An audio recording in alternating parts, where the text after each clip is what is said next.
পশ্চিম ত্রিপুরা জেলা পরিষদের উদ্যোগে সাধারণ সভা অনুষ্ঠিত হয় বুধবার পশ্চিম ত্রিপুরা জেলা শাসকের উপস্থিতিতে। সভায় উপস্থিত ছিলেন মন্ত্রী সুশান্ত চৌধুরী, পশ্চিম ত্রিপুরা জেলা শাসক দেবপ্রিয় বর্ধন এবং পশ্চিম ত্রিপুরা জেলার সভাপতি হরিদুলাল আচার্য সহ অন্যান্যরা।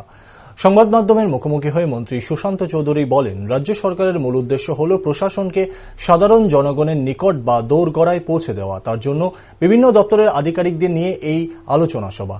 পাশাপাশি তিনি আরও বলেন, প্রতি 3 মাস অন্তর অন্তর জেলা পরিষদের উদ্যোগে এই সভার আয়োজন হয়ে থাকে।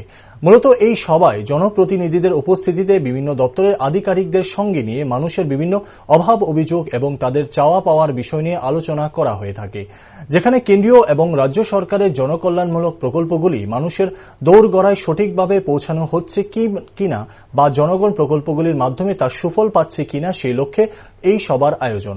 শুধু তাই নয়, বিগত দিনে এই সভায় কি ধরনের আলোচনা হয়েছে এবং 3 মাসের মধ্যে কাজকর্ম কতটা দ্রুত বাস্তবে পরিলক্ষিত হয়েছে সেই সকল বিষয়গুলি নিয়ে আলাপচারিতা করা হয়। রাজ্য সরকারের যেটা উদ্দেশ্য যে প্রশাসনকে প্রতিটা বাড়িতে পৌঁছে দেওয়া, মানুষের কাছে দোরগোড়ায়, সেই বিষয় নিয়ে বিভিন্ন দপ্তরের আধিকারিকদের সঙ্গে আলোচনা হয়েছে এবং এই সভা প্রতি 3 মাসে একটা হয়ে থাকে জেলা পরিষদের উদ্যোগে। এবং এই সভাগুলোতে আধিকারিকদের সঙ্গে আলোচনার মাধ্যমে আমাদের যারা জনপ্রতিনিধিরা রয়েছেন তারা বিভিন্ন প্রশ্ন নিয়ে আরও প্রশাসনকে কি করে জনমুখী করা যায় এবং বিভিন্ন কেন্দ্রীয় সরকারের যে সুযোগ সুবিধা, রাজ্য সরকারের যে বিভিন্ন স্কিম সুযোগ সুবিধা, সেগুলো কতটুকু ইমপ্লিমেন্টেশন হয়েছে, বিগত সভায় কি আলোচনা হয়েছিল,